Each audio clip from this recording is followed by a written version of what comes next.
But hey, it is what it is. Did he go live? Okay, it's live. I didn't get a countdown, but it says we're live. That's fun. Oh, that's fun. Let me get the links here. Let people get their chance to All right, hop how the hell in. do I send this to? Hold on, I got it. I can do this. I fucking hate What the hell are technology. you sending to who? Your mama. Ooh. She We has are. all the information. I sent it to her myself. Do you need the link sent to your phone, Psycho? No, I'm good. Oh. I'm sending you guys something. Oh.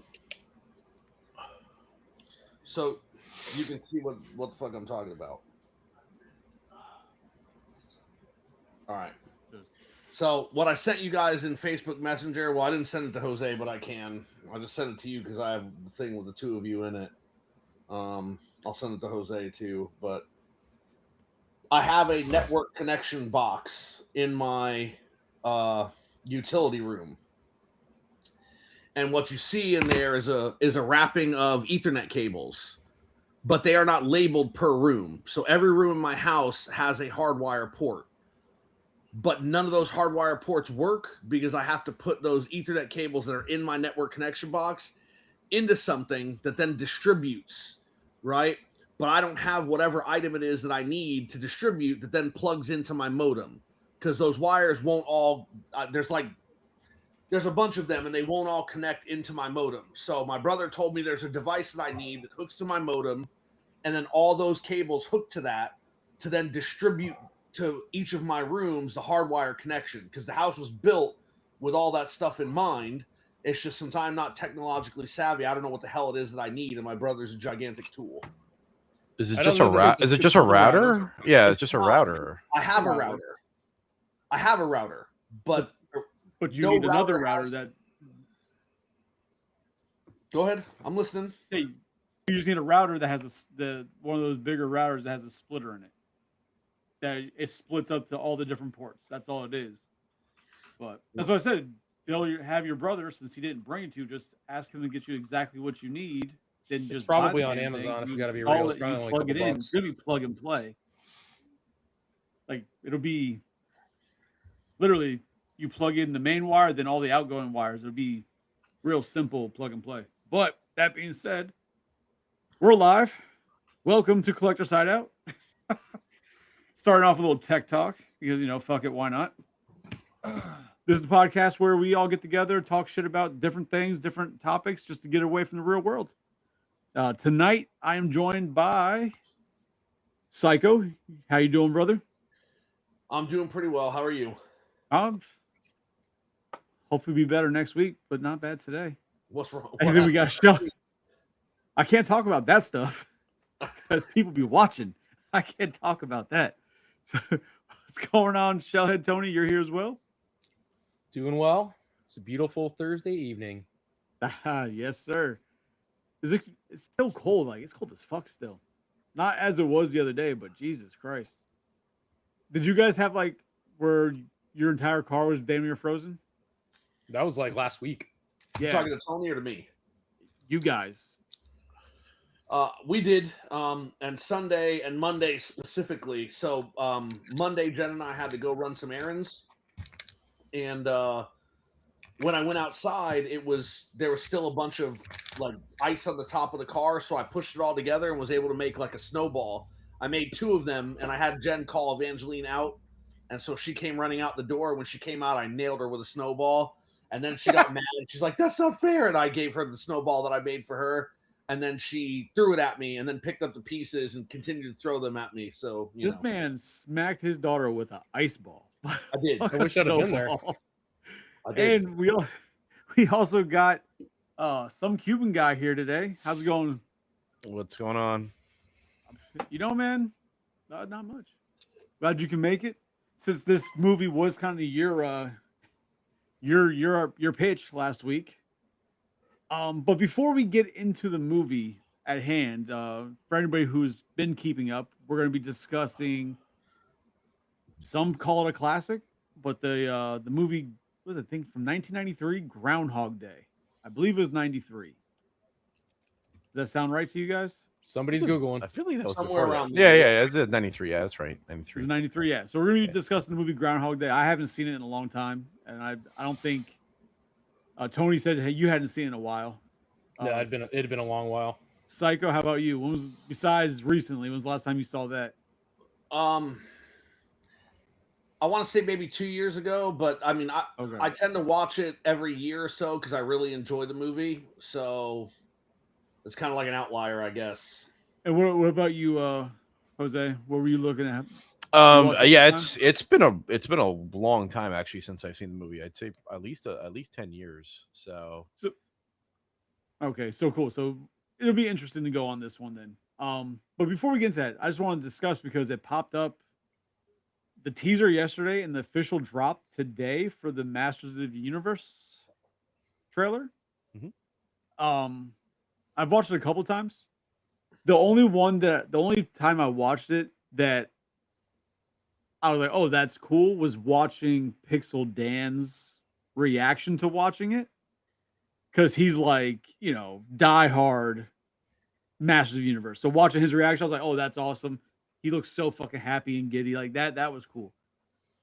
But just curious around the horn, what are you guys thinking about what you saw when it comes to this movie? We can start with go ahead. I can start. Yes, I mean I watched it a few times today. Like you actually, I watched a couple of like some of my favorite like streamers slash like YouTube content people also like react to it. Me myself, like I'm not like the biggest He-Man person. I was born like just after He-Man was kind of really at its height, at the height of its popularity. I was more of like a Thundercats person, so I was like after like with that whole animation style. And I really like Thundercats, but He-Man was never like my thing. But I mean, like all 80s kids, like we're all familiar with it. We know how big of a deal that series and that television show, the cartoon and the toys and everything were, especially for folks back then. So from what I saw from the trailer, I mean, it looks cool. Like I thought it looked pretty. I thought it looked like I'm definitely intrigued. I'm probably gonna end up seeing it in theaters. Depending on what people say about it. Well, I'll wait to see what some of the preview folks say about it, see if it's any good. But it just looks fun. Like it just looks like a fun movie. It's very similar to like when you first saw like the first Transformers movie trailer. You know what I mean? Like it had a lot of those same kind of nostalgic feelings. And seeing, you know, uh, He-Man say like I have the power. The trailer was just really cool, and yeah, it looks good. Looks like it's gonna have like fun humor, good action. Excited to see what Skeletor is gonna be like. So yeah, I liked it. If he doesn't laugh like a maniac, I'm gonna be pissed. I agree. I definitely agree with that. How about you, Tony? What did you think about that thing? I think it looks promising. I think it's definitely gonna be entertaining. It's gonna be one of those movies you can probably watch more than once. And I like, first of all, Beastman looks great. I think he looks like an absolute menace, and I like it. I'm curious what he's gonna sound like. If he's gonna sound like a Neanderthal or not, or if he's just gonna sound like a big beast, kind of guy or whatever. Isn't he played by Kelsey Grammer? I don't know. Wrong beast. Wrong beast. Oh man. my god. All right. Wrong beast. I know Jared Leto's playing Skeletor, and I'm fine as long as we don't have to see his face. So I hear. He could be Skeletor. That's fine. I just don't want to see him. I did like him in Morbius. We were talking about that earlier. I enjoyed that movie. I thought it was a good movie. And being a big Spider-Man fan, I think they did justice by Morbius for sure. As long as he doesn't say it's Skeletorban time. So it's as long as he doesn't say Christ, that. Yeah, it's not Skeletor with a bunch of face tattoos and gold teeth, so it works out fine. Yeah. Jesus. And I do like the fact that they don't seem to be holding back on any of the characters. We saw Fisto. We got a lot of the characters, like a lot. Yeah, and I think it's cool, and I think, and I could be completely wrong, maybe my brain's somewhere else, but I think they had that always goes one of two ways, right? When you see a movie and they show you too much up front, usually it's like, oh crap, that's the best parts of the movie. But Yes. I think this is one of those times where they want to like hype it up so much and get people to be so all about it. Like, I'm gonna get to see all these characters that now people are like, I have to go see this.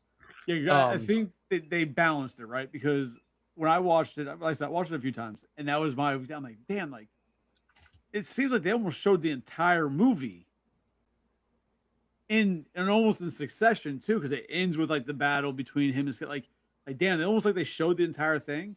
Yeah. And I imagine they had to weigh out, like, do we hide shit or do we just say fuck it, hit the crowd with the nostalgia bomb and make them want to see this, because they're gonna see, they don't have to wonder like, oh, is this character in it? Like, no, your characters are here. I think the only character that didn't show would have been like Orko, right? I don't think I saw Orko. Yeah, I didn't see Yeah, I Orko. didn't see Orko. Yeah.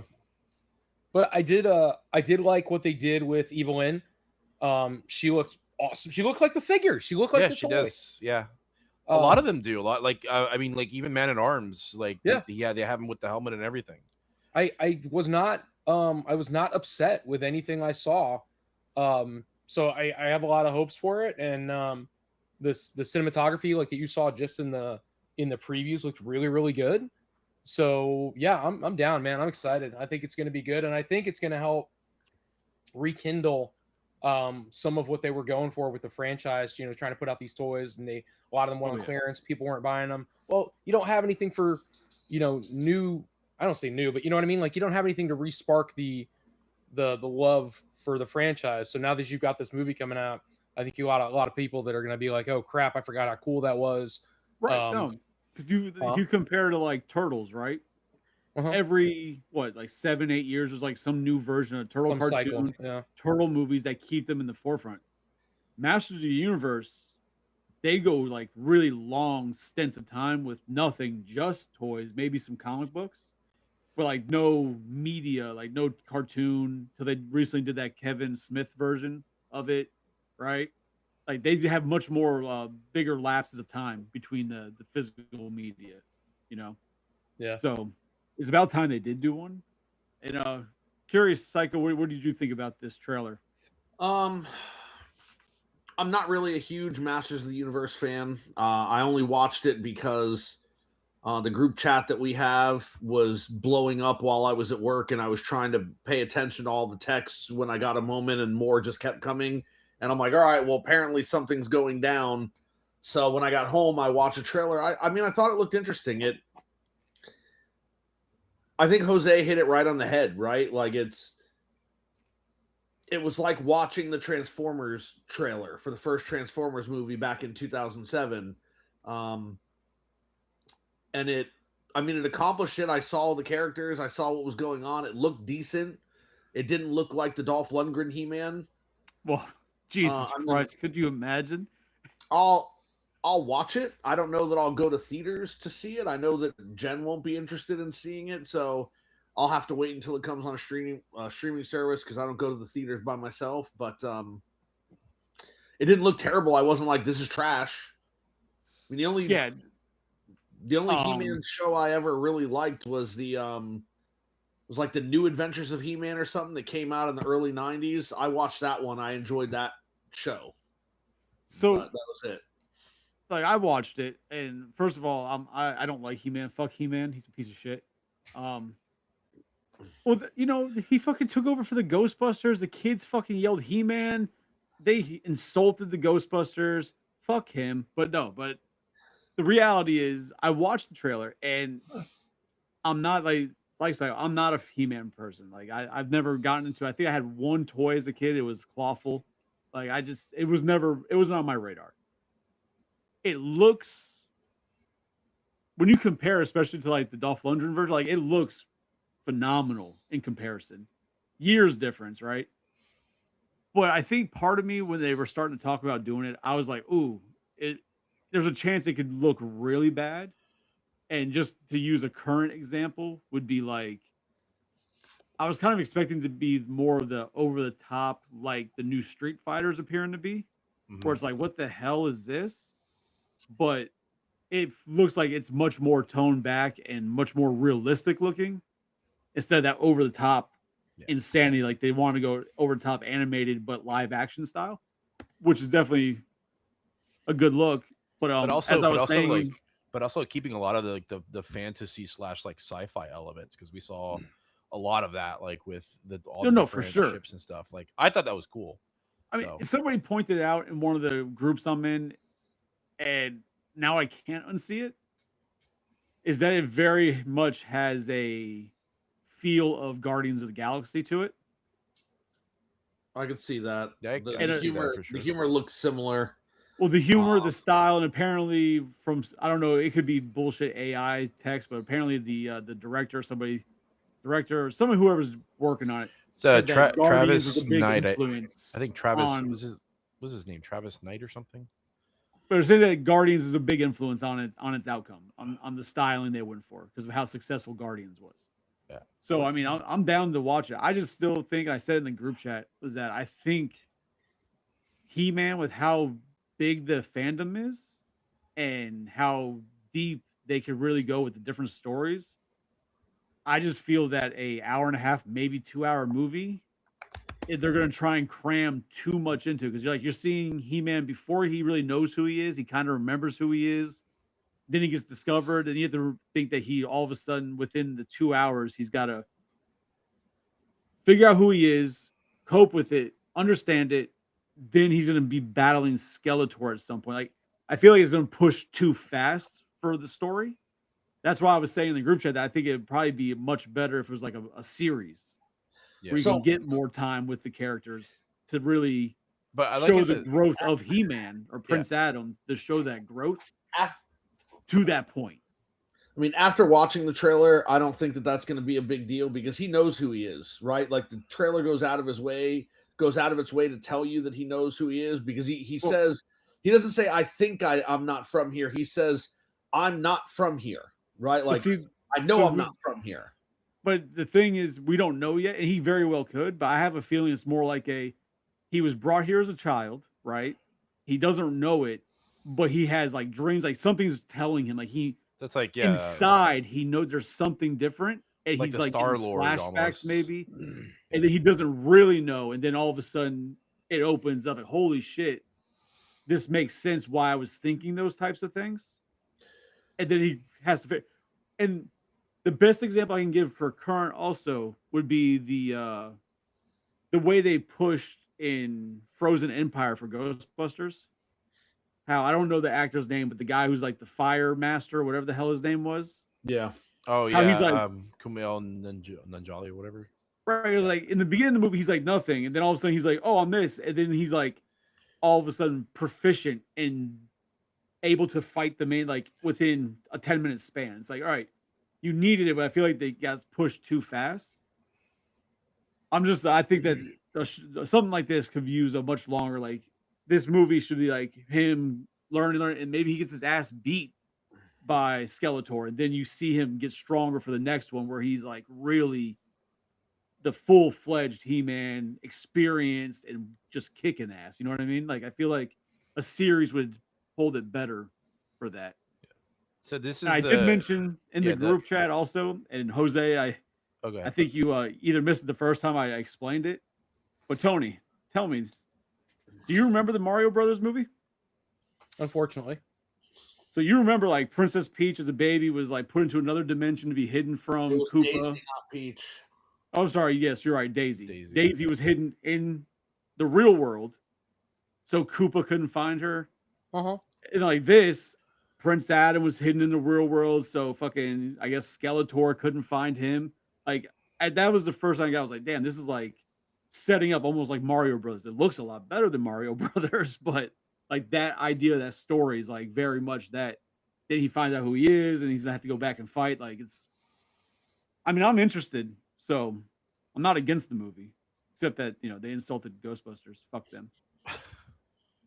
Yeah, it's from the same. It's for the director is the same director that did like the Bumblebee movie, which in my opinion was like a really underrated movie. I thought the Bumblebee movie was actually like pretty good. I think the Transformers looked the best in that movie. Yeah, so it was a good. He was actually a Volkswagen in that one, right? Yeah. And then the opening fight scene on Cybertron was absolutely hands down what everybody wanted in a movie, and we just never freaking got. Yeah, we got it in a spinoff instead of like a mainline Transformers movie, which is weird, but yeah, no, it was good though. So I'm excited. I mean, like I said, I'll definitely watch it in theaters. Definitely looks like a theater popcorn movie for sure. But like everyone else said, we're not the biggest master of the universe marks here, so but it looks good. Like I said, I I think mean, it I'm looks I'm significantly older than you guys in that regard. So like, I grew up when Rich. that was well, but it's true that those couple of years in the '80s made a difference. Oh, They did. absolutely. So, that was the rise and fall of certain things. But we had He-Man, like we had He-Man for days. We had all of the toys, we had the castles, and it was cool. And I watched some of the show, but not a lot of the show, and I can't really tell you where the love for the toys came from, other than I think I probably got one for Christmas, thought it was cool, and they just kept buying me people. So I thought it was neat. Same thing like at the time we were buying sectars and all that kind, anything was like creatures, like evil creatures and stuff like that. So but yeah, I think the movie's going to be dope. I'm very happy dope. about seeing all the characters, and I don't know, I just think it all looks good. I'm happy for it. Let me Yeah, ask I'm you probably not guys. going to go to the theaters to see it, but Yeah, I'll I'll go definitely to the theater. when it comes out on streaming, whatever. I'll catch it. So Well, when the library gets it, you Yeah. can probably yeah, grab it. sure. Let me ask Tony. So Tony, real quick, because you probably know more. So because I don't know anything about like He-Man. Did the toys come out first, Yes, or did they come out like the same time? they They made came the out with a comic cartoons book. There for the was no. toys. The show came after. It was a comic book. Oh, okay. So they developed these figures. So like actually, and when you watch it, Pixel Dan actually makes comment to it. So when you watch the trailer and Prince Adam goes into that shop to look for the sword, Mhm. the guy who's the guy who's holding the sword is Vicor? actually what? Isn't it Vicor or something? Vicor, yeah. It's the original prototype, whatever that they built He-Man off of.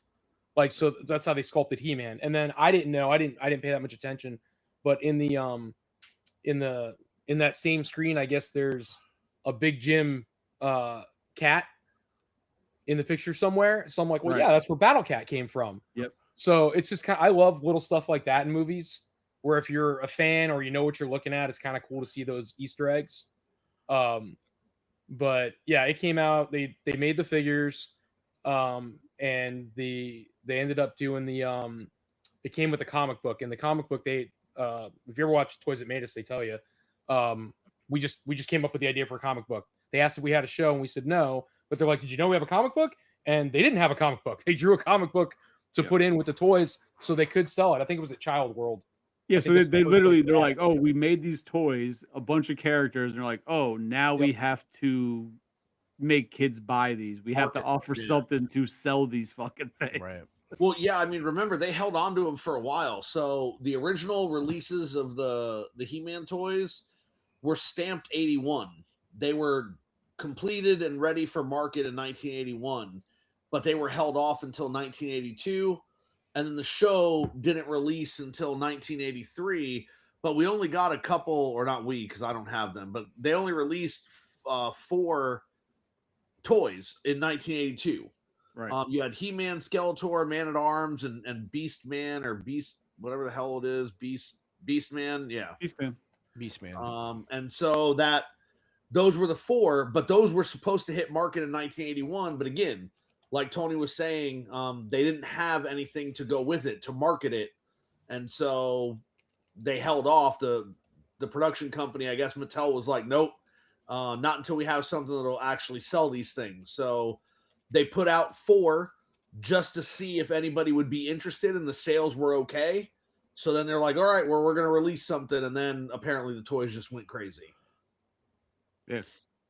It's always interesting to see that when like the companies make a product, but then they have to produce basically a TV show or comic book to be able to sell them versus the other way around, where it's usually there's a TV show or some type of media, then he brings the toys that people buy. Yeah. Like that's what happened. That's what happened with Star Trek. The show was so popular and they didn't have any toys, and they did all that label slapping. So like all the Remco toys and bullshit that was out for this different Spaceman line, they started slapping, Star Trek stickers on, and that's the first Star Trek toys. They're all Remco label slappers. Yep. I don't understand Joe's comment because I guess I don't watch enough Jared Leto to know what a Jared Leto movie is. They have not been But I good. guess I think that's what he means. They're just He's right. But Jared Leto did a good job in Morbius. I think the problem everybody has, and I totally agree with, I don't disagree, is that when you had Jared Leto as the Joker, that was a different Joker that if you didn't read the comic books, nobody really knows which Joker that is, or supposed to be a representation of. So I think that's the fear. So everybody's like, okay, he's going to be Skeletor. He's going to fuck up Skeletor. Well, he's going to have a voice dubbing. They're not going to let Jared Leto just be Skeletor. that'd be weird. You know, but he's got the build for it, which they could have chosen anybody really. And then he's going to have a CGI head. So what are they going to fuck up? That's my opinion. But Well, they could fuck up a lot. Let's be honest. We've seen some bad fucking movies.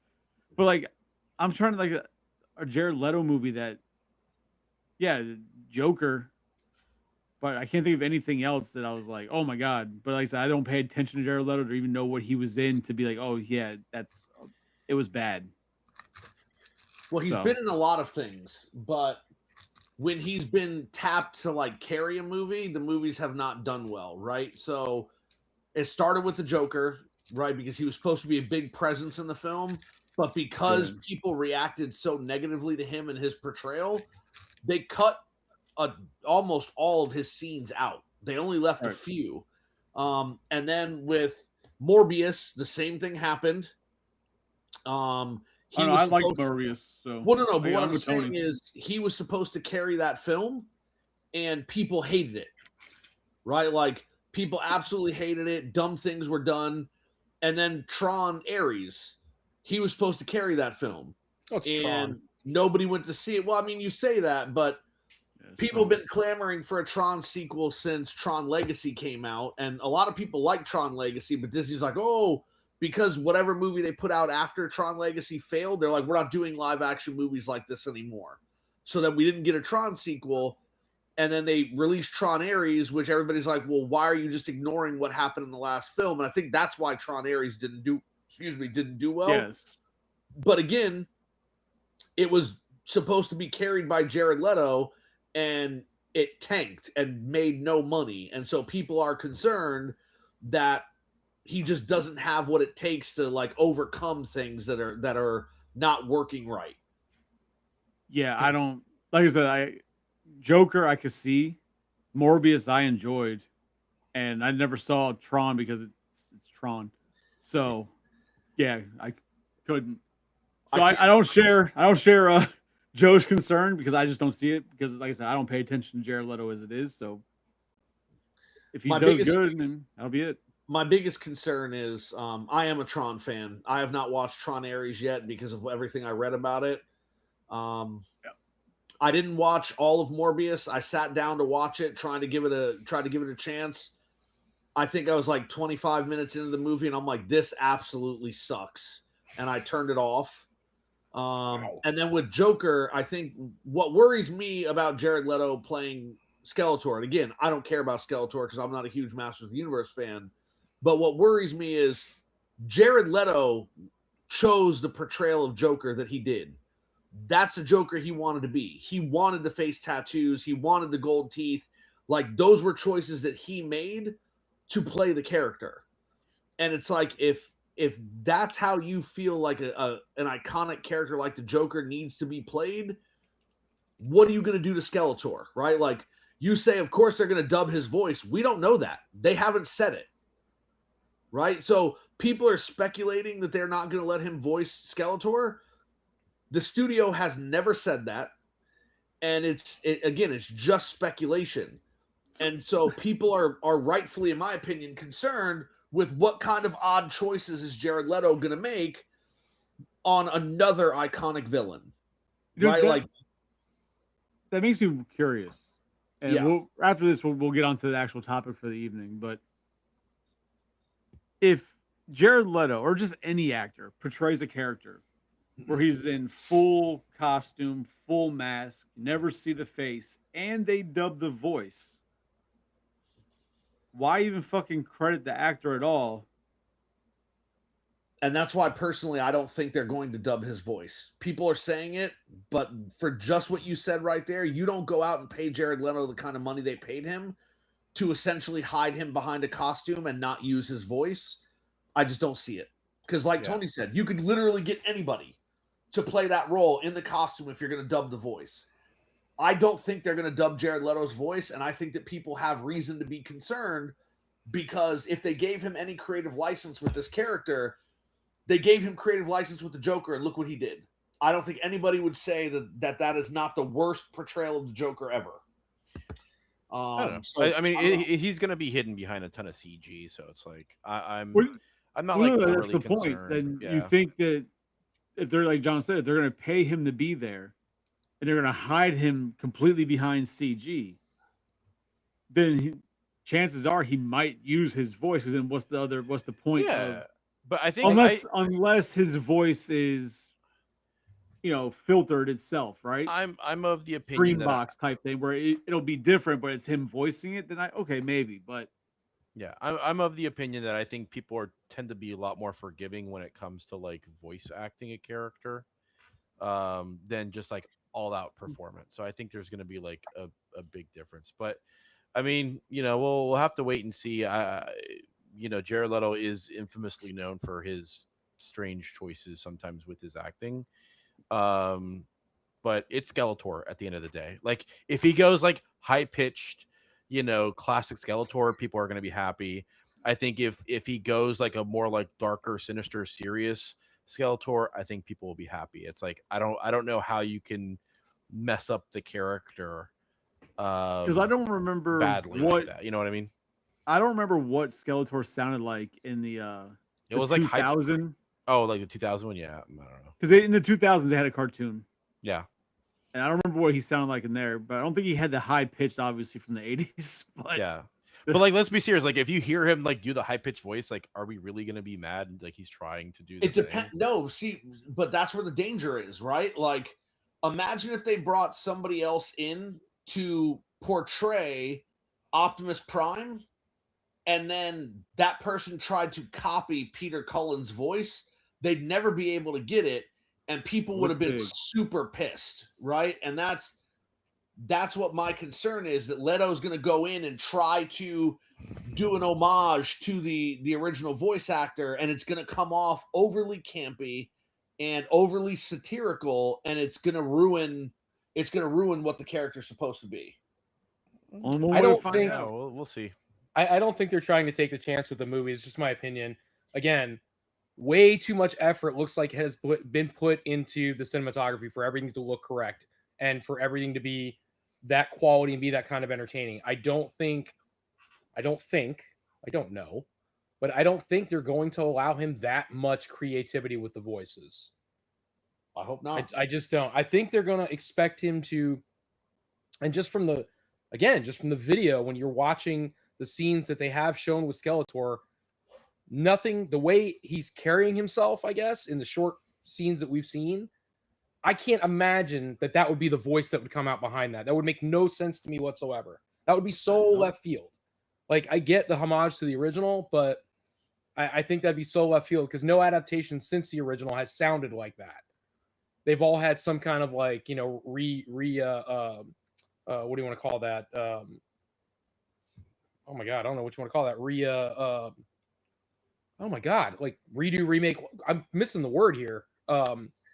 It's driving me nuts. But anyway, just reimagine, like reimagining the voice like a different way. So like, we had Hamill in the later ones. The most recent ones we just had. I didn't hate it, but I didn't like it. I didn't really care for it. I could only hear Mark Hamill's voice from other characters he's played. It was like listening to the Joker try to be Skeletor. No pun intended, but it was like listening to the Joker try to be Skeletor. I don't think that's going to be the case with this. I think they've probably given Leto the creative freedoms for how dark he wants to be, but I don't think it's going to be like Christian Bale Batman dark voice. I think it's going to be just enough to give power to Skeletor's character. I don't think it's going to be campy at all. I don't think they invest all that time and money to make it look that way to have a campy Skeletor. Joe just sent me a picture. I guess, trying to show what he's talking about with the whole Jared Leto movie thing. It's supposed to be the Grim Reaper, like knocking on doors and killing whatever's in the door. But like the first one says Justice League, which I assume is the Joker, right? Then he's got Sony Spider-Man universe, but then it has Haunted Mansion. I even know fucking Jared Leto was in Haunted Mansion. I don't Yeah, remember maybe him the Muppet being in. one. Huh? The new one. Yeah, I don't remember him being in that. What the fuck was he in that? It was the one that came out just a couple of years ago. It was What was essentially- he in that? God damn it, what was he in that? Was it Yeah, Muppet like, Haunted Mansion? I do No, not it- remember. I Was watched. he the ghost, like the bad guy ghost? Like I don't, To be honest, I don't remember. because the main actor in that movie was a black guy, unless he was pulling a fucking Tropic Thunder, and I didn't realize it. Like, Oh, he's CGI'd into the ghoul, into the Crypt to Keeper the bad guy. Yeah, he's Yeah. the hat. He's the hat box ghost. That's what it is. Yeah. Yeah. Oh, I didn't even know Jared Leto was in that, and I enjoyed that for what the fuck it was. But okay, and then Tron, whatever. Yep. All right, so let's get off of this Masters of the Universe I never saw nonsense. Haunted Mansion. I'm gonna have to watch that. I don't see, it wasn't great, but I enjoyed it for what it was. It was fun. It was better than the Eddie Murphy one for me, at least. But I think many things would be. That's So let's a get very- on to the the Eddie actual Murphy topic one of the was evening. not a good movie. We should, That's a very short we'll- bar to cross. Yeah, well, like, we should do that movie for another show. But no, we should not. No, we should not. Wasn't listening. Which one? I'll tell you, listen, Eddie we'll- Murphy's Eddie Haunted Murphy Mansion. Haunted Mansion. No, yeah. we'll meet in the middle, Jose. We'll do the Muppet Haunted Mansion movie. How about Okay, that? that's We'll fine. meet in the middle. I'd watch that. Yeah. So, all right. So let's get on to the movie, the actual topic for the evening. We went on longer about Masters than I expected us to. Because I also found an interesting fact earlier today about Big Bird that I wanted to bring up, but I'll save that for next time. Well, hold on. You can't go left field and be like, I found out something about Big Bird today. All right, guys, let's talk about the next. What's this movie. interesting fact about Big Bird? So do we all remember? Well, you probably don't remember. Jose, it's probably before you, right around when you were born before, but do we remember the Challenger blowing up? Yes, Challenger Space Shuttle. Yes. Big Bird was supposed to be on that. On the Challenger? What? Yeah, so apparently they were trying to do this thing and have Big Bird like on the ship and be in space, but he was too big and they couldn't get the logistics for it to work. So they took him off and put the teacher on instead, and then it blew up. Could you fucking imagine if they did that and it blew up Big Bird? It would have fucking destroyed Sesame Street. The fucking feathers? Just- Man, that would have been awful. Wow. I was listening to the Toy Anxiety podcast, and they were discussing it. I was like, "What the fuck?" Really? I had to look it up, and apparently, it's true that Big Bird was supposed to be on the Challenger. Wow. That is fucking wild. Yeah, that's wild. I didn't know that. That's cool. That would have It's not cool, but it's destroyed like a interesting childhoods. fact. That's a cool piece of trivia, though. Yeah. Yeah, it's interesting. That's not the first thing I would have gone to. No, that was completely left field. I was not expecting the connection between Big Bird and the Challenger. I only bring explosion. quality here, man. Golly. So our topic at hand, we all watched. Sorry. We all watched the. Some people call it a classic, but the movie Groundhog Day with Bill Murray from 1993. I hadn't seen it in a long time. Neither had Tony or Jose. Psycho watches it, and apparently he really enjoys that movie. I do. So it's exactly how I remembered it, but then at the same time, it wasn't how I remembered it. So like I remember, I think most of my memory of it is everything before it turns into, like Tony says, into a rom-com. And like all the little nuances before that, and then once it turns into that, I forgot that it was a complete romance movie with the comedy aspect to it. And for me, it turned into a snooze fest. I kept falling asleep. Like I was not impressed. I at all. Anybody else? No. Oh, well, Yeah. I didn't, No, I didn't know we were go ahead, transitioning. go ahead, Like, go ahead. And episode Yeah. over. That's Go ahead, Tony. yeah, so I hadn't seen it in a really long time. And honestly, I questioned if I had ever seen it. It was one of those movies where I started watching. I'm like, oh, okay, I remember this. But yeah, it totally became a rom-com. It's funny in its own way. There's a lot of A-listers in it. You just don't realize, like, I find this more and more as I go back and watch these older movies, and I'm just like, holy shit, that's so and so. Holy shit, that's so and so. You just don't realize they just play extras in these movies per se, right? Extras, but they actually have parts. Even the mayor, who pulls the groundhog out, is the freaking National Lampoon's Christmas Vacation. He's the boss. Yeah, that's because it's Bill Murray's brother, and he's in every one of Bill Murray's movies. Yeah. Oh, I didn't know that. Yeah, it's Bill Murray's, I believe, half brother, older half brother, and he's in every one of Bill Murray's movies. He's in Scrooged. He's in Ghostbusters 2. Yep. Right? He's got a quick part in Ghostbusters 1. It's kind of blink and you miss him. But in almost all of Bill Murray's movies, he appears in them. It's Brian Doyle Murphy. So I had no idea. So there you go. That answers a lot for me. But yeah, it was. I mean, it was good. I laughed a little bit here and there. Wasn't anything crazy. I was absolutely waiting for it to be over. Towards the end, I think it drug on a little too long. I do think the funniest part is where he knocks out the guy from school. Ned Ryerson. Just literally out of the blue, he's like, Phil! It just like knocks him out. And that definitely made me laugh. Like I went, ha! Like I chuckled out loud. And then, where he's trying to get in the pants of the one girl, and he's got to like freaking the what's her name? He calls her Nancy, but it's not Nancy. Is it? Or maybe her name is Nancy, but he calls her Rita. He calls her Rita. Yeah, and she's like, Nancy. He's like, whatever. And like, yeah. Like everything it took to get in her pants. And then when he takes off in the fucking truck with the groundhog, that's one of the best sequences in the movie. Yeah, and I'm just like, this is so ridiculous, dude. And then he does exactly what I thought he was gonna do, which was try to commit suicide and see if that fixes everything, and it doesn't. And then he's just trying to kill himself. The next scene, he's like taking the toaster, just yeah. With that driving scene, that was also one of the other scenes that I like laughed out loud.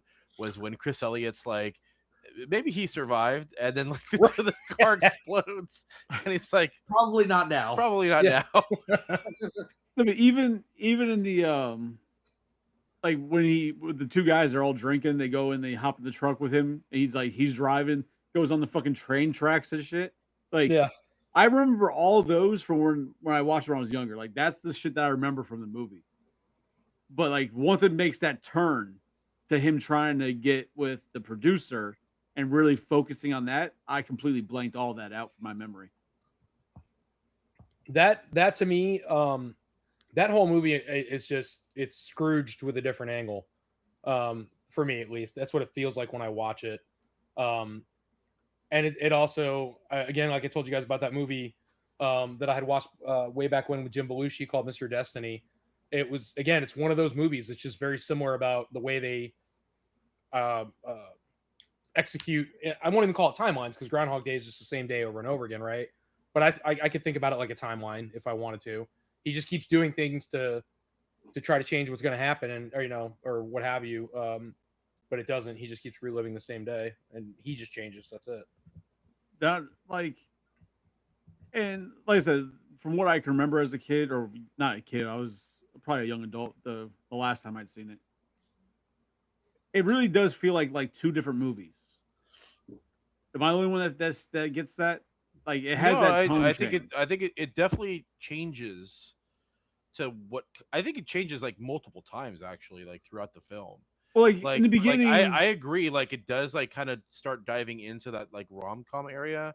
Yeah. But there's a lot of other stuff that it like dives into in terms of like just the human experience. But like when you have a character like he's supposed to be, like real like the cocky Mr. I'm the greatest type personality, and then he uses it originally to try and pick up that chick and everything he can do to get in her pants, right? And that's what he's gonna do, because that's a very Peter Venkman thing to do. You know what I mean? Like Mr. almost kind of rapey, like, and that's what you expect. And all of a sudden, it just changes to now he's like, oh, now I'm after this bitch, and that's all I'm gonna focus on because I'm in love with her. Granted, there's no definite timeline for how long he was actually stuck in the loop. Um, People say, like, I guess a lot of the speculation was because he learned like masterfully, or he became like a master like ice carving and playing the piano, that he was stuck probably about 14 to 20 years in that loop before he broke off. God. Yeah, and then the original script, when their I guess original screenplay or whatever, it was actually written that he's supposed to have been stuck in that loop for 100+ years. That's why he was able to get everything and be so masterful at it. Yeah, and Because like he was literally knows everything about everybody in the town. So- like, right, and it just that's how long he was there until he finally broke the curse. So they asked Harold Ramis how long Phil was supposed to be stuck in the time loop. And Harold said it's, for his calculations as writer and director, between 30 and 40 years. And then a couple of years after asking him that, he was told by another person interviewing that a bunch of people online had done the calculations, like Chris was saying, about how long it would take to master the piano, master ice carving, and everything else. And they came up with 33 years. Fucking wild. And they asked Harold Ramis that. And Harold Ramis is like, yeah, I originally said 30 to 40 years, and 33 years sounds about right. He's like, it was, he's like 33 years of one day over and over and over and over and over and over and over again. And it goes through different stages of life. And so maybe it's just me. I don't think the movie is boring, and I don't think that it drags. I think that the movie accomplishes exactly what it sets out to accomplish, in that it is a philosophical study of life, right? It's like it's a philosophical character study. Here you have this guy who is an asshole, and he thinks only about himself and nobody else. And even though there are people around him struggling, and it goes out of its way to show you that the people around him are struggling, he ignores it. He doesn't care. He puts his needs and his desires above everyone else's. And you also see that he is deeply unhappy in the beginning of the movie. But I don't think that the movie hides the romantic element of it, because right at the very beginning, when they tell him, hey, look at the new producer who's standing in front of his green screen or blue screen, and she's wearing a blue shirt, so all you see is her head and her hands. He goes from this like sour, angry face, and when he's watching her, he smiles and he chuckles to himself, but it's not in a mean-spirited way. It's like something is getting through to him, and then he quickly like shakes his head and gets out of it, and then goes back to being a dick. So it tells you right from the very beginning that there's something there between the two of them. Well, you know, right? they added that throughout the entire thing, right? Because you had the little moments when they're standing next to the van, getting ready to do the first recording, right? And he makes like little jokes at her about, I'm the one. Like, it's there. They show it, but it's not the focus of it, because obviously it's building up to when he does decide, like, oh, I'm in love with her, and he wants to win her over, and everything he does to win her over. Because in reality, they show that everything he starts doing and the way he learned the piano to try and impress her, right? Like, those are the things that he No, was doing. I actually disagree with that. That's Yeah. not why he learned the piano. All right, That's not, not not, any of the things. He learned the piano just because he wanted to learn the piano. so the segment where she's like, oh, I want this in a perfect manner, yada, yada, yada. He's like marking off everything that he thinks he's good at or what he matches on her list. And then she's like, oh, plays an instrument. Then all of a sudden he's fucking learning the piano. It's not because he wanted.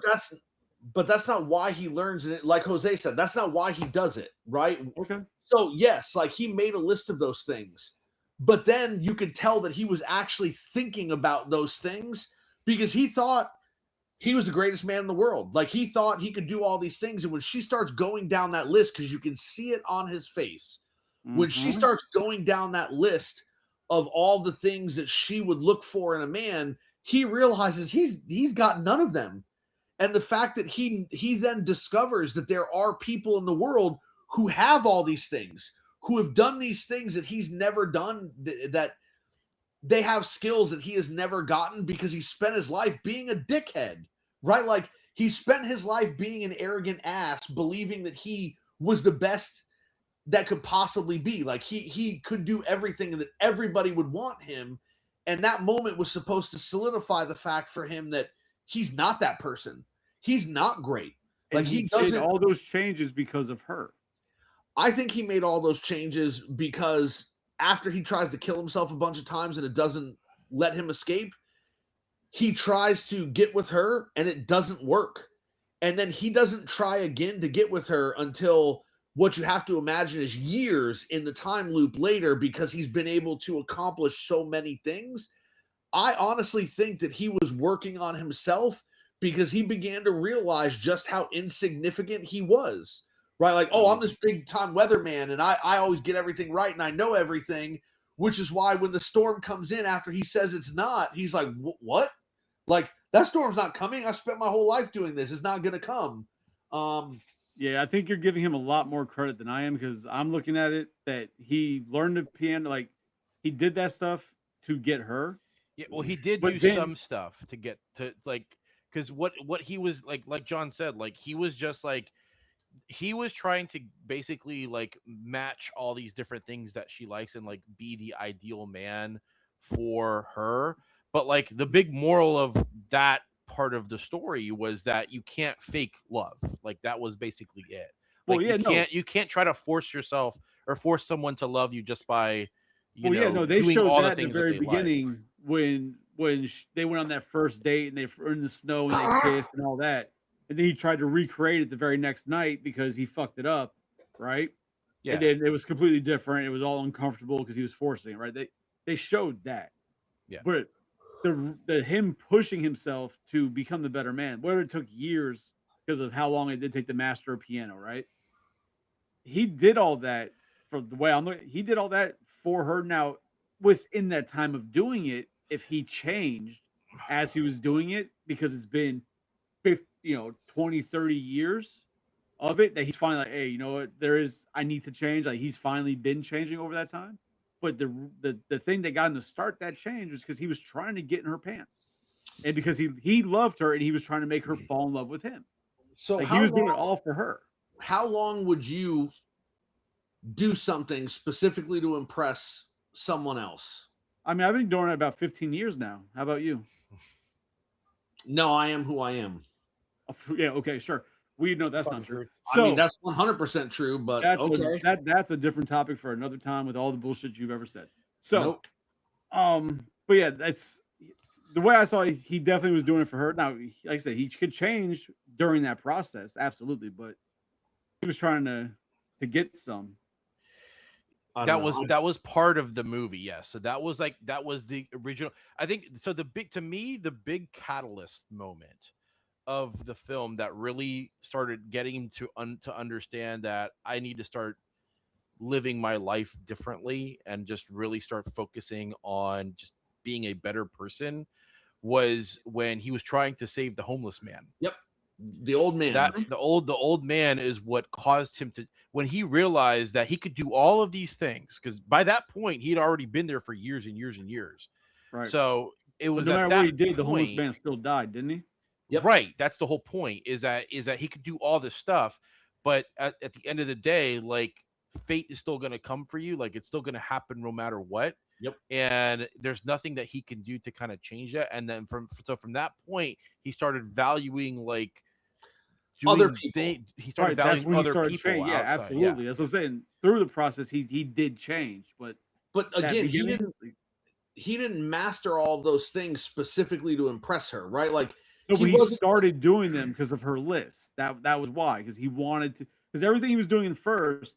That's why he kept asking about her favorite drink. Then the next day he ordered the drink. Like he was doing all this stuff, and then he got to the point where he did ask her the question, and she's like, "Oh, this," and she lists off all that shit, right? And like I said, he was taking note. He was saying to her, "Oh yeah, that's me. This is me. That's me. This and that." And then when she mentions like the industry, he's like, "So almost everything I do," because he couldn't fake to her right there, like I play an instrument. You know what I mean? He could smooth talk his way through anything else and bullshit it. But I think so then Go he ahead. goes for it. I think then he went for it. So I think that you're missing in that moment the self-reflection in him when she's listing things, and at first he's like me, but then you can see the doubt on his face as she keeps listing things and he keeps responding to it. So yeah, I I'm mean, not missing that moment. I'm missing that he saw that and he absolutely realized that he was barely any of that, if any at all. He just knew what he had to do to trick her at that time, right? Because that's what he was doing at first, was trying to trick her into love. yeah, but again, I guess my concern with that is just that how long would you stay trying to do that? Would you stay like, so if all you had to do was learn to play the piano, right? Like All know you how had to do, because that's right? No. But what I'm saying is, if all you had to do was learn to play the piano, Mhm. why would you keep doing it until you master the piano? You know what I mean? Like, well, no, if, because if I already all you're trying to do is find a means to an end. Once you got Well- proficient enough that you could play, why the hell would you go all the way through even more time mastering it? well, because like I said, chances are he started with the intent of her, and at over, like I said, 30 plus years, that changed absolutely. But the original reason for even doing any of that was for her to try and get her to love him. Now, trying the process of getting her to love him, he changed throughout his time there, absolutely. But the initial, oh, I'm gonna do this, was because of her. But it The initial wasn't. But start for was that, for because of some her. of those things, yeah. Like for example, like him learning French and him learning like a brand new language, for And example. poetry, yeah. And poetry. Like those were specifically, he did those for exactly what you say, Chris. Yeah. To try to get in her pants. But the piano stuff, that happened after. That happened after he realized, like, I can't fake my way. Like I can't fake it. So I just need to, like, and that was after he started learning the piano, like after he realized that he couldn't help the old man. Like this all happened like kind of during, I think it was like the second, that was probably the third act at that point. Because everything she So- mentioned, everything she lists off, right? He does. The only thing that they don't ever touch on him actually doing is the love your mother, right? Like that never really becomes a thing. Because that was the last thing she mentioned. Has to love his mother, or be in a good relationship with his mother, or some shit like that. And that's I would argue that that's represented by him fixing the tire in the of car the old with the ladies. women. Yeah. Right, like his mother might actually be dead, but I would argue that the representation of that was him fixing the car. That could very well be. I'm just saying, but the actual, like the in the piano, he's doing it. All the stuff, like he's doing it forefront. This is what I'm doing. The only one that they don't push in your face that he did is the mother one, right? Because it's like I said, it's never mentioned. It's never done again. Now, if that is symbolic for that, absolutely could be, and very well much probably was. But it's not one of the forefronts where it's like an obvious one. Like it's just like kind of brushed over that one aspect. Everything else is like you see him do it, you see he's getting that, and it's like okay. But yeah, I mean, and again, I get your argument. I'm not saying it's wrong. I just think that there's more self-actualization at play than there is anything else, right? Like, yes, originally he was very selfish and hedonistic, and he wanted to get in Rita's pants, and so he's gonna try to do all the things he could to do that. But I think somewhere along the way, like Jose said, before he learned the piano, before he did all those things, he realized that no matter what he did, nothing was like, he honestly believed he'd be stuck there forever. And so he was going to try to make whatever connection he could each day with himself to become self-actualized. Because again, I think he realized he was a shell of a person. He wasn't even a real person. Like, what was he? He was arrogance and bravado. He had no other traits, no other characteristic. And he was incredibly hedonistic because he only cared about what he wanted, regardless of what everybody else wanted. And he felt he was better than everybody. So like I said, I did fall asleep a couple times because I did get pretty bored in it once it got into the real deep love story part of it. But at what point did everybody start remembering him? Nobody remembered him per se, but people that he had run into before the time loop when he got there had seen him. But the example that I'm referring to, just so you don't have to go on something I'm not referring to. the final day, right? Yes. Mm-hmm. The When they're at the party. he's my best student, the piano instructor. Like, how the fuck does she remember him if it's the one day to know that he was her best student? Like, Because then there's like the old couple, like, oh, he helped us with this, and like, how the fuck do they remember any of that? Well, because he wakes up at 6 a.m. every day, and so the day starts over, but he pays the piano teacher $1,000 every day to teach him, so she'll quit her other student, right? And so when he comes in, essentially a master at piano, of course she's going to say, "This is my best student," right, and claim that it's all Okay. her work. Like I said, I was following that. I woke up, I'm like, what the fuck? These people now remember him? Like, how the fuck? Even the old people, like, all these it's people. from that same day, though. They remember him from that same day. And then the mayor and his wife, it's because the mayor is choking to death on a piece of steak in the restaurant, and he saves him, right? And then he leaves. He doesn't let them thank him or anything else. He just turns around and leaves. He's not looking That's for why I was. credit or Like, applause how or the fuck anything. is everybody remembering this guy? And stuff? Meanwhile, he's still every day is still doing that news report on Groundhog Day.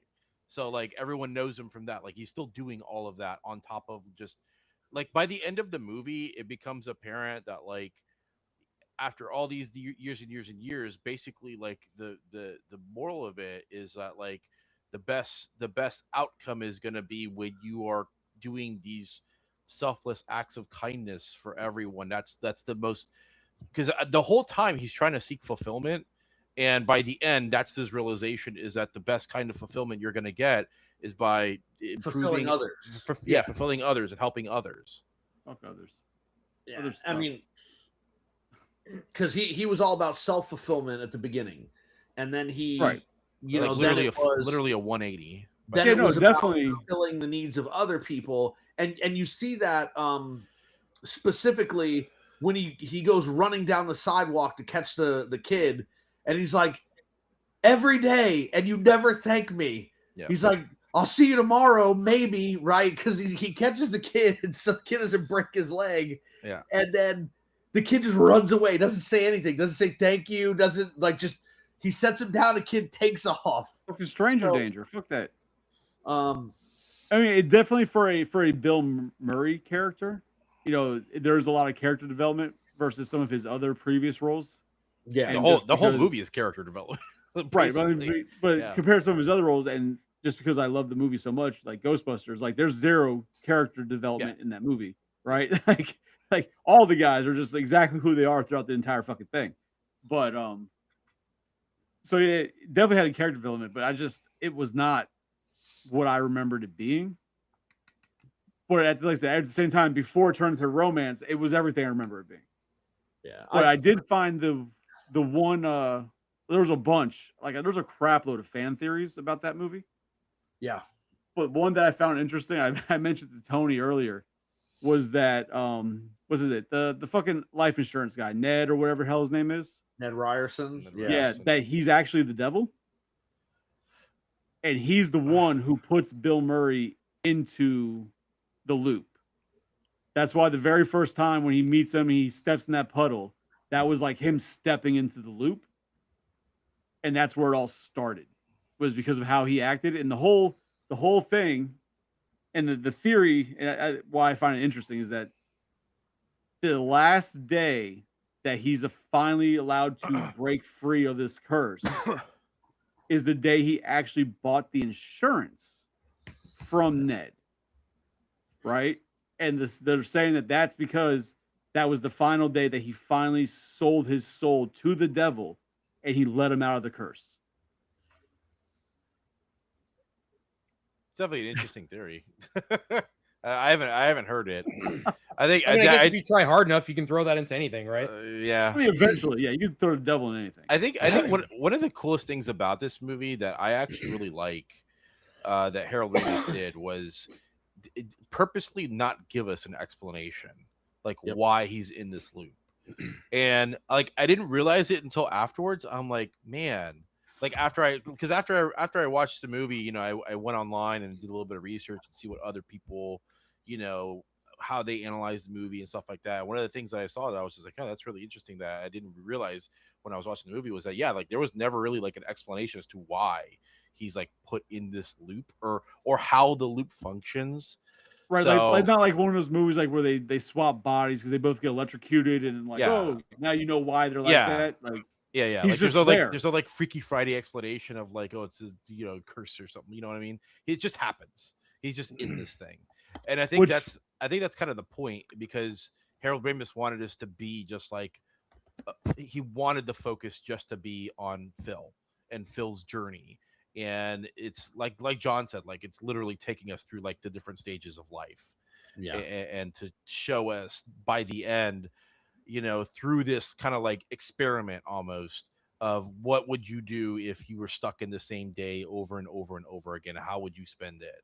Like what would you do with that kind of curse or power or whatever you might want to call it.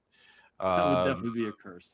'Cause I my think I luck, think I think it would I think not be a yeah, good day I got stuck in. and It'd be that's some kind of the shit point. day. Is it's like it's like would you want to, like, would it be a curse? Would it be a blessing? Like it really kind of depends on your perspective on it. So, but I thought that was like a really really cool thing. I like for me, I think this is probably, in my opinion, like Bill Murray's like best performance. Shut your whore mouth. So That answer's like always Ghostbusters. I mean, I love Ghostbusters, but Ghostbusters didn't focus on just Venkman. You know what I mean? Like he was a great character, but I think like in terms of just overall performance, seeing the change from the beginning all the way to the end, while also still having like Bill Murray's charm and comedy, because he was really funny. Like there was a lot of really funny parts. Like I think this and like What About Bob and Ghostbusters are all like really really great. I mean, if So- I can't pick Ghostbusters, I would definitely pick Zombieland. Like that's Well, he's that's, just playing that's where I'd himself. go. This is in a cameo. So That's all he needs to be. Yeah. Apparently, originally there was an explanation for the time loop. It was cut out of the second draft of the script because Harold Ramis didn't want it in there. But originally, it was an ex-girlfriend who was a practicing witch who hexed him after he broke up with her because he did it in a shitty way and she didn't like it, and so she trapped him in that. Yeah, that would have been stupid. That It would have made the movie stupid. Yeah. It absolutely would have, which is why Harold Ramis cut it. Now, what's interesting to me about Groundhog Day, I love the film, and I have since I remember first seeing it. I've really enjoyed it, but for me, I'm very interested in all the things that happen behind the scenes, right? So I know the three of us in here, except for Tony, really enjoy Ghostbusters, right? And the Tony actors hates in the actors in Ghostbusters had a very close relationship. And I'm sure that you guys know that this movie essentially ended the friendship of Bill Murray and Harold Ramis. They almost came to blows in the film. Not the good kind of blows. Because Bill Murray wanted to play it a certain way, and Harold Ramis didn't want him to play it that way. So Bill Murray wanted the film to be significantly darker. He wanted it to be darker. He wanted it to be more introspective. He didn't want the jokes. He wanted to play it as a man suffering with this like heavy burden and heavy curse, and it wouldn't be fun at all, really. It would be torturous. And Harold Ramis is like, no, that's not what I'm going for. This is what we need to do. This is how it needs to go. And because of that, Bill Murray started to become a real bastard on the set, right? And he already was kind of rough on the set because he was been known to be difficult. So well, yeah, but this was beyond his normal level of difficulty because apparently he was going through some really difficult times in his personal life, and he brought those with him to the set, and he wanted to work through those psychologically through the portrayal of this character, which is why he wanted to make it really dark, and Harold Ramis wouldn't let him. And so Bill Murray started showing up late and leaving early. He started just doing whatever he wanted to do on the set, and what really drew the line for Harold Ramis was he came on the set one day and started actually being abusive to the other actors and actresses on set. And Harold Ramis, after he went on this tirade on one of the actresses, Harold Ramis grabbed him by the collar and pulled him off the set, and they started screaming at one another, and they almost started throwing punches. But Harold Ramis was like, "Whoa, what are we doing?" And Bill Murray was like, I don't know. And he left for a little while. He came back. They finished the film. And then Bill Murray would not talk to Harold Ramis for years. Right? They reconciled on Ramis's deathbed. Yes. Well, a little bit before that, according to Bill Reconciled. Murray. Yeah. Thank you. A little bit before that, according to Big Bill street Murray, but they had the full bearing of the hatchet on Ramis's deathbed, yes. But they actually started talking to one another again before that because Bill Murray wouldn't talk to him. And Harold Ramis was asked about it once, and he said, I don't know what happened. After the film, Bill Murray refused to speak to me. And if I was in a room and he came in, he would turn around and leave the room. He wouldn't take phone calls. He wouldn't discuss things through a mediary. And then what actually got them to speak again was the Ghostbusters game in 2009. That's when they started to speak, but it was just cordiality. It wasn't like friendship. But that's when Bill Murray first learned that Harold Ramis wasn't doing great. And so they began to talk a little bit, and then eventually on the deathbed, they completely reconciled and buried the hatchet. But it's crazy how quickly a friendship can turn, because now Bill Murray talks about Harold Ramis, and he's like, I wasted a lot of time that I could have had with my friend, and he's gone. And he's Bill Murray, I mean, on topic, off topic, Bill Murray has been quoted recently saying that he wishes he handled his whole career differently. Yeah. Because he's like a Woody Harrelson. Like, you have to email somebody to, then they'll contact him and he might show up on set. Like, you never get like a confirmation. Yeah. And he said that if he hadn't done that, he probably would have had a much better catalog, a library of work to be proud of. And he definitely is retrospective on how he handled his It's career. so crazy though how even with all that, he's still like one of the most, I feel like one of the most universally beloved Hollywood figures, probably ever. He's known to be difficult, right? But I feel like a lot of people let him get away with it just because he's Bill Murray, right? Yeah. Like Chevy Chase does the same shit, and he's Chevy like, Chase Chevy Chase is like universally hated. People hate that guy. Bill Murray does the same shit. Like, that's Bill Murray. It's okay. Yeah, it's like night and day with those two. Like, Even though there are similarities, but yeah, it's like they're like, we're allowed to have one person act like that and be cool with it. We can't do two. Like, no, like Chevy Chase has been like that forever is the thing. So I don't know. Yeah, But Chevy Bill Chase ain't Murray- changing. He's still a dick. Yeah. I love him, but he's the dick. Again, it's just it's an interesting thing. Just because in a recent interview when they asked Bill Murray about Harold Ramis and their friendship, he got visibly emotional, right? Because I mean, the fact of the matter is these guys are approaching 80, and they know their time is short. And Bill Murray's like, all that time with my friend, we've done so many things together, and then for whatever reason, he's like, I don't even remember what it is now. Then there's that, almost, was it 16 years where they don't talk, right? Like, they wouldn't be in the same room. He wouldn't accept phone calls because 93 to 2009, it was a long time. And then he's like, and then we were able to kind of talk here and there. And then I got to talk with him right before he died. And he's like, and that's it, and so it's just trying to get off the death topic because we miss Harold Ramis. Jesus Christ. What would you guys consider to be Bill's biggest movie? Like in terms of what? In terms of like box office success or something? Just not necessarily box office, because reality, it comes down to personal taste, right? Because box office, a shit movie can do well at the box office if just enough people like his see most it. iconic movie, you think? I guess so. Yeah, what would be like Ghostbusters? Got to be absolutely Ghostbusters. Would it have to be Ghostbusters? I would think so. And if it weren't good, like if we wanted to talk about Bill Murray's most iconic role, not necessarily film, but most iconic role, it would still be Ghostbusters. But if you took Ghostbusters out of the running, it would have to be SNL, right? Like, Well, if we're just about movies, what if we're just talking Okay, about movies? that's what Like, if we're actual just talking movie, about not movies, his television run. outside. I mean, it would have to be this one, wouldn't it? It wouldn't have to be Groundhog Day. I feel like it would be Groundhog Day. I think it'd have to be Scrooged.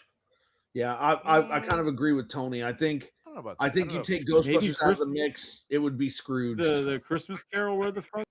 Oh, Yeah. what about Caddyshack? Wouldn't Caddyshack be up there? Even though he had like a bit part, but it was still. Who else is in Caddyshack? Chevy Chase, Rodney Dangerfield, Chevy Chase? bunch of other people. Yeah. It's been a long time since I've seen the movie. Oh, I can Caddyshack. recall. I don't know why I Steve mean- Martin was in my head. Because if you're I'll gonna, tell you this. Go ahead. I had never seen Caddyshack till probably about 5 years ago, and not good. I Well, there's a good- gopher in that it's a too, good so. movie. It's definitely aged, but like the humor is not. Because like that's the thing too about Groundhog Day is the jokes and stuff like that are pretty timeless. Like I said, I watched the movie today and I still laughed. Like some of the parts that were just like John said, like the part where he just punches the high school guy, and that was just funny. Well, I mean, Yeah, any movie where somebody just randomly gets punched, it's like somebody Yeah. get kicked in the face. Like, it's it's hilarious. just really funny. No It's matter just really what. funny. I'm looking at his like, just his resume. I don't know Resume. I don't know that you could say Caddyshack, because if you said Caddyshack, you have to say Meatballs, right? Because Mm. those movies, Oh, he wow. played a very similar role in both those films, and I don't Yeah. know that either of them What about would Stripes? kind of be at the top of his filmography list if we're talking about iconic. I think you have very clearly head and shoulders above everything else would absolutely be Ghostbusters, but the franchise, not just the film, right? And then below that, you could make an argument for it being either Groundhog Day or Scrooge, because I think they're kind of like right in line with one another. And then God, I forgot after about that, it would Space Jam. after No. that, it would depend on I would think depend on what kind of film we're looking at, right? Because Yeah. there's the There's aquatic adventures of whatever. Steve Zuzzo, Lost in Translation is another Yeah. big one. That would be up there for a So- lot of people who were not necessarily fans of Bill Murray's comedy. Yeah. Um, The Royal Tenenbaums, like he was in a lot of those Paul W. Anderson or whatever his name He is. did one Movies. where he was he played alongside Melissa McCarthy, where he played like her neighbor that has to like babysit her kid or something. I remember Not watching sure. that, and I thought he was pretty fucking funny in that. But then he also was in a movie where he plays a cop alongside Kylo Ren. and the dead don't die. Yeah, it's Oh, it's like yeah, a yeah, The yeah. Dead Don't zombie Die, movie. yeah. Yeah. Yeah, that was not a good movie. That was a weird fucking movie. I'll tell you what though, I completely 100% forgot about his role in Meatballs. 100%, dude. Yeah, I could be the same. Like when I think Bill Murray, it's straight like Ghostbusters. I think fucking Scrooge, Like fucking Groundhog Groundhog Day. Day, yeah. Like those And are the. then I think those are the like I three. said, Stripes, and then fucking Zombieland. Like those are the ones I think of where I think Bill Murray. I mean, I'm a big like What About Bob fan too. Like I like I What can About honestly Bob. say I've never seen What About Bob. It's a good movie. So I don't it's think I've also seen it very either. funny. It's interesting. I don't Yeah. like it nearly as much as I like some of his other things, but it's definitely entertaining for what it is. I feel like with Bill Murray, and I don't want to like oversimplify it like a Jim Carrey type thing, but he's pretty much himself in every movie. He's just Bill Very Murray. often, yeah. I think like his facial expressions, his jokes, he wants to be dry, but at the same time he's making a joke. And it's very evident he's trying to make a joke. And I think that's pretty much everything he's in. Yeah, I mean, I could, if I close my eyes and watch Groundhog Day again, I could probably like picture him wearing Ghostbuster outfit. You know what I mean? Oh yeah, And- no. and it could be Especially the- at it the could be the beginning, same he's 100% Peter Venkman. At the Yeah, beginning. it could be the same movie, and it's just whatever. It's just Bill Murray. It's just I don't know, just him. I don't know how to explain Yeah. it. I mean, 'Cause I people think- know Bill Murray from that more than anything for sure. Like, Because I think the 1000%. only movie that he's in where I'm like, oh, for like, where he's not like Bill Murray, that I could think of would be his cameo in like Caddyshack, right? Because he's very much an animated like that war veteran, whatever the fuck thing he's going through. He's not like Bill Murray in that. Like I think that's the only one I could think of Yeah, like he's playing. where very he's much just playing not a that character. normal Bill Murray in this role. Like Persona. Kingpin. I mean, Like- he's like that in What About Bob as well, because he plays kind of like a crazy patient. So it's definitely not as like pronounced as like Caddyshack, but he's definitely like he definitely is like playing a character. You can tell in What About Bob. But the other movies I would agree with for sure. So I mean, obviously, Psycho loved this movie. He really enjoys movies. Sounds like Cuban, you enjoyed it for the most part. Yeah, no, I love it. It's Okay. it's up there in like my top. I would say top 10 comedies of all time. Like it's really good. Okay. Tony, how about you? Will you watch it again? Probably not. Yeah, I think this was my final attempt at a Groundhog Day. I respect it for what it is because it's Bill Murray and the parts I did enjoy, but yeah, I don't think it's going to be another viewing for me on that one. Because now I don't think I'll forget exactly, like I did when I was younger. I only remember the funny shit. But I mean, I don't think it's fair to ask Tony that question though, right? Like he's not a Ghostbusters fan, so you can tell he's not a Bill Murray fan. But if Bill Murray like was in the film like disemboweling people, Tony would absolutely watch it over and over and over again. Like if Bill Murray, if Bill Murray walked up to Ned Ryerson instead of punching him in the face, disemboweled him, Tony'd be like, "Best movie ever! I'm watching this shit 5 times a day, every day, 365 days a year." So here's what would happen. We should get I a feel like you slasher movie where it's oversimplify just me, Bill but that's Murray. fine. Tell me if I'm wrong, right? It would really. This is what would happen. Tony would be watching it. He wouldn't expect it. It would happen, and he would pause it, and he'd die laughing for about 20 minutes, run it back a couple times, then watch the rest of the movie. And be like, "What the fuck? This shit sucks compared to that 1 second of great humor I had." That's. No, Then he'd call me and be like, "Yo, have you seen this? Like the part where he like just randomly disembowels this guy." Yes. That's probably more accurate. Very agreeable. No, I think it would create an alternate universe in Tony's mind where the film would become amazing. Tony's very much a horror guy like myself. Comedy and horror. That's Comedy horror, great combo. Well, I mean, all right. Well, I don't know that Tony's got the comedy chops though. Doesn't like Ghostbusters, right? Like that's definitely a knock on his ability. Tony, what is like your all-time favorite comedy? Just out of curiosity. I won't say like an all-time favorite, but I like stupid humor. I like ridiculous humor. So I like, the movie Airplane. I like the Leslie Nielsen movies, that kind of thing. I like how ridiculous and over the top it is. One of my favorite ones was like the stupid literal humor. Yeah, I think it was Spy Hard, where he's like, I forget what he says to the chief. They're like going through some files or whatever, and he goes, he's like something like, "Chief, you got to be careful." Like he goes, "Hold on, let me get undercover." And he literally just takes a blanket and puts it over his head. And it's stupid. It's just stupid humor like that. Like I like the one with that Liam Neeson was in, and he's talking, and Pamela Anderson. She did a great job. So he's talking to Pamela Anderson, and he goes, "Why don't you take a seat?" She goes, "I have my own chairs, thank you." But then she goes to leave. She goes, "You know what? I think I will take this seat." And then she starts walking out with the chair. It's very, floor, yeah. But it's like that very dad jokes. You know what I mean? Like. It's that kind of humor, the very dad joke humor. It's funny that Tony says he likes stupid humor because I also think that he's the one that said he doesn't like Jim Carrey. I don't like Jim Carrey. Yeah, so it's like, wait, did you not like Dumb and Dumber then? Or Bruce Almighty? I feel like Jim Carrey just tries too damn hard. Yes, absolutely. I think all of his roles are. If you've seen him on not Saturday Night Live, on in Living Color. Living Color. If you saw him in A Living Color, you've seen Jim Carrey for the rest of his life. Other than what was the one movie, Something Beautiful Mind or whatever? He did a couple Eternal of Sunshine of the serious Spotless Mind. movies. Yeah. The Majestic, Cable Guy.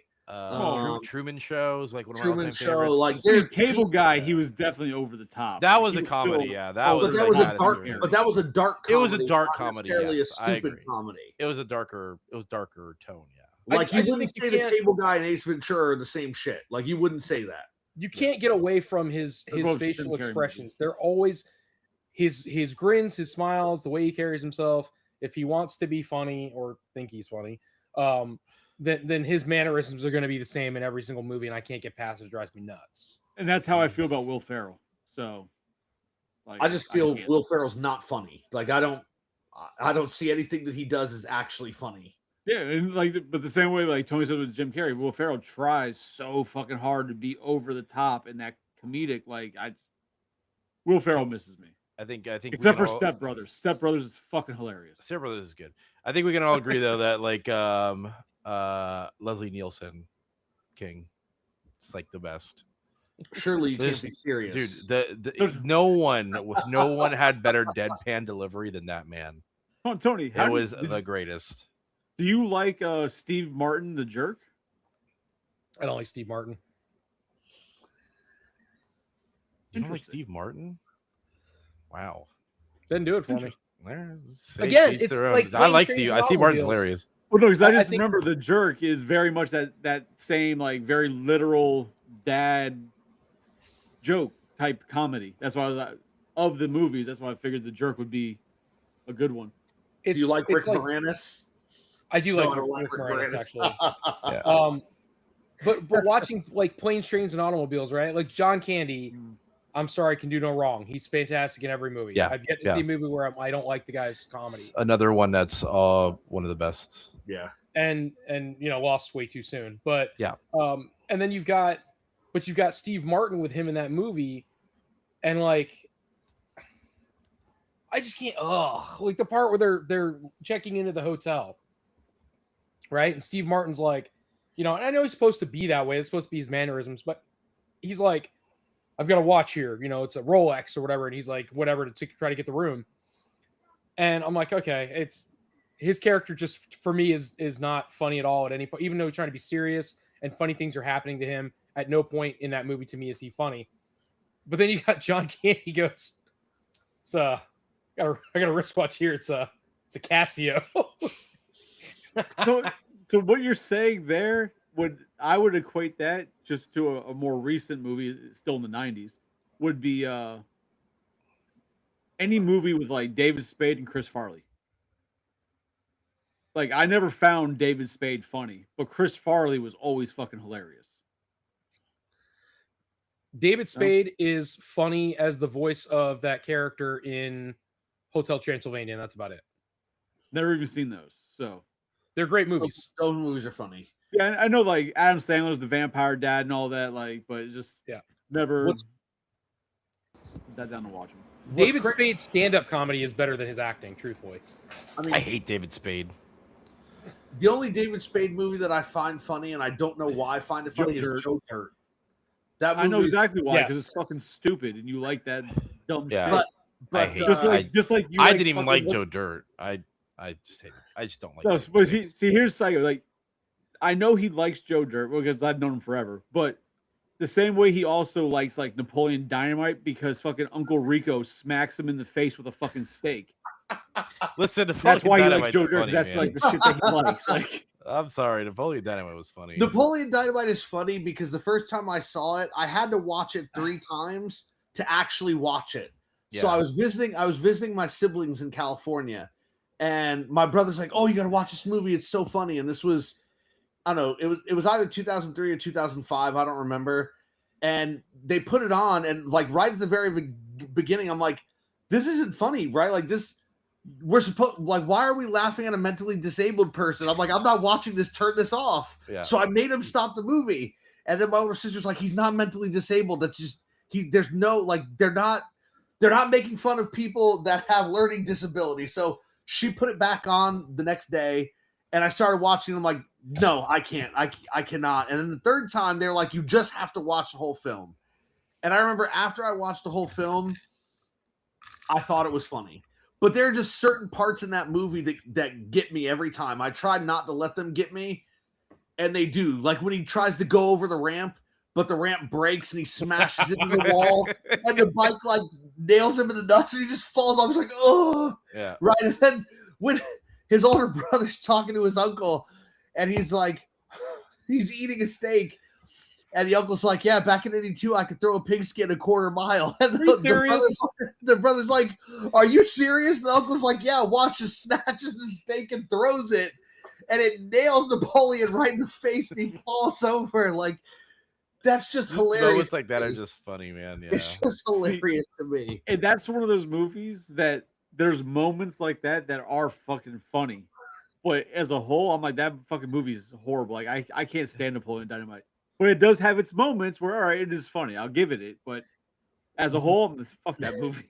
It's a dumb movie. It's just, yeah, it's just like absolutely, you said, it's absolutely it is stupid. a dumb movie, but like I don't, but because it's a dumb movie, like I don't think it's bad because it does its job. Like John said, like there are moments I've seen the movie probably like 6 or 7 times already, and it's still like there's just moments, just like John said, that just get me every single time. And it's random shit too. Like the girl trying to sell the little keychains, and she's like, "I'm trying to raise money for college." And then the brother from out of nowhere, "Your mom goes to college." Like it makes no sense, but it's so hilarious. And she just like drops all her crap and runs away. Yeah, I like the eggs part where he's like getting all the eggs from the chickens or whatever. Yep, and it's stupid stuff. Like he stops with the chickens, and he goes. Yeah, and they're outside. He's like, the guy's like, "Well, forgot my checkbook. Hope you don't mind to pay in change." Or then he's counting it out. He goes, $6. That's like $1 an hour. And then like one of the other parts that I always find funny is when he's fighting with the llama to like eat her food. Fat lard, come eat some ham. Like I said, there's definitely funny moments, but that's fucking movie's horror. It's a stupid fucking movie. Like, okay. But it's got its moments where it's fucking Diedrich Bader in that movie is hilarious. Yeah. You think I got where I am by dressing like Peter Pan over here? Forget about it.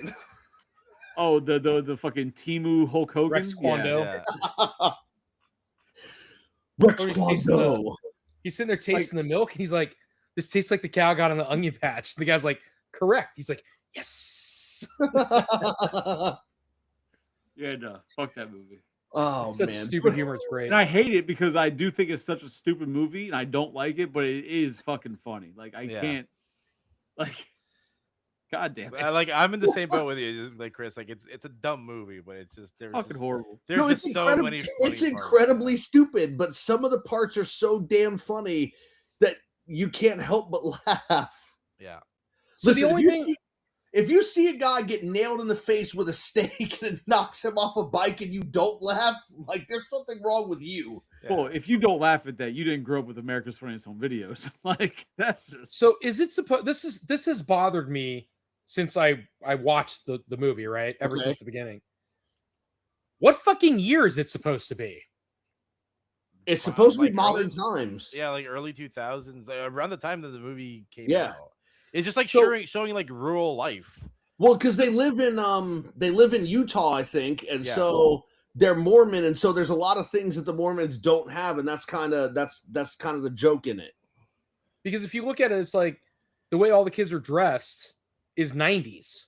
yeah. So it's very old and out of date. And so that's the only thing I went, so case in point, back in like, I don't know, 2003 or something like that. I used to work for this company, like kind of off subject, but not really. Like, so I get when you're saying it's supposed to be modern times for them.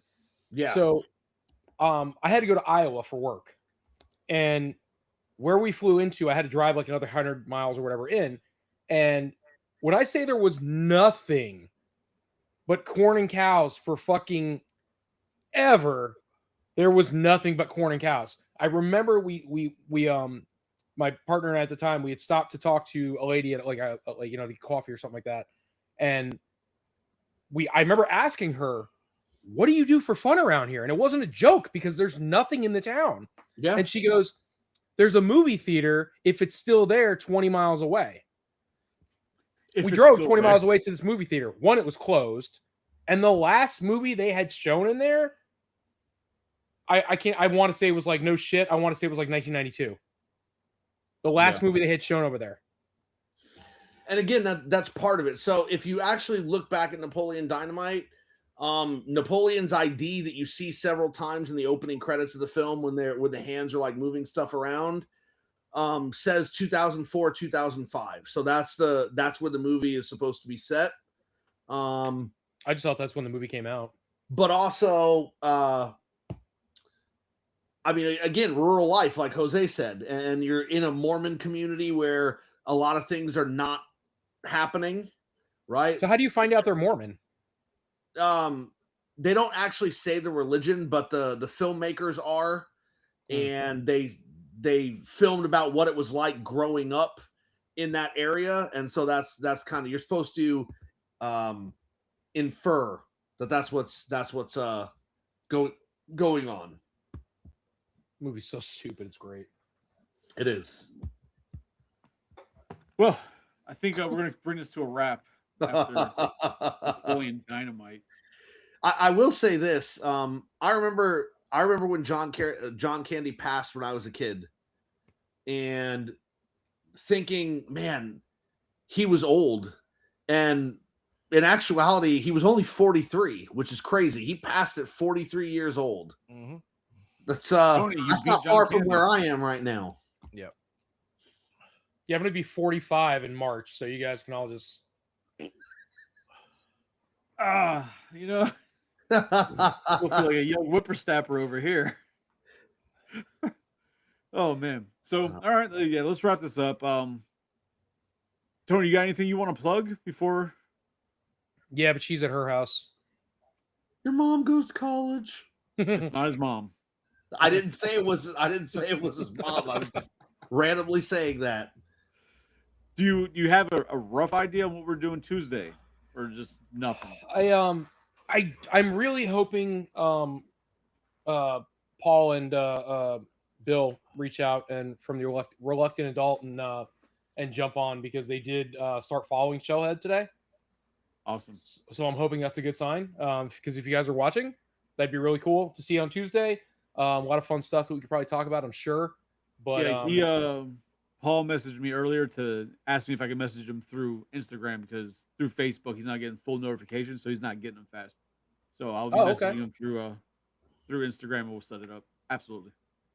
Yeah, I can't think of anything at the moment. I don't have anything on my radar, but I'm sure I'll come up with something between now and then. Something will happen. People get mad about something. I mean, Lego announced a bunch of stuff that we could talk about recently. So, like a lot of the Pokemon stuff. You mean automatic binding bricks? Not just the Pokemon stuff, but today they announced they're doing another Mario Kart to go along with Mario in the Mario Kart. They're gonna do a Luigi. They announced another Legend of Zelda set. Like, there's stuff that we can discuss. So maybe we got nothing else. Fuck Lego. No. I mean, some people might try. No.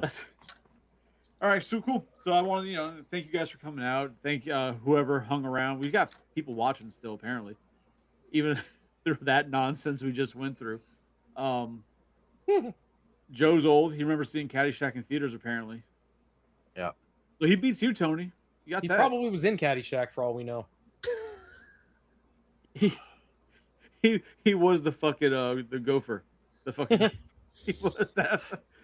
All right, cool. So thanks guys for coming out. Cuban guy, thanks for joining us this evening. For sure. Glad to be here. Psycho, thank you, man, for popping in. I mean, I'm the co-host. I should be here every show, right? Like, I have not missed one since you named me co-host. Essentially, you think shit happens. And Tony, man, thanks for coming through. We had a good time. I wasn't sure how this show was going to go because the movie wasn't, but thank you. The movie was great. And, I guess everybody could tune in next week for Drinks and Toys. And next week on Collector's Hideout, fuck it. We'll discuss how Caddyshack is overrated and a piece of shit movie. We'll discuss that. No, I don't think that's a good, that's a good topic. Yeah, But... let's go that route. Hot take. End the show on a hot take. Dang. I mean, I'm not.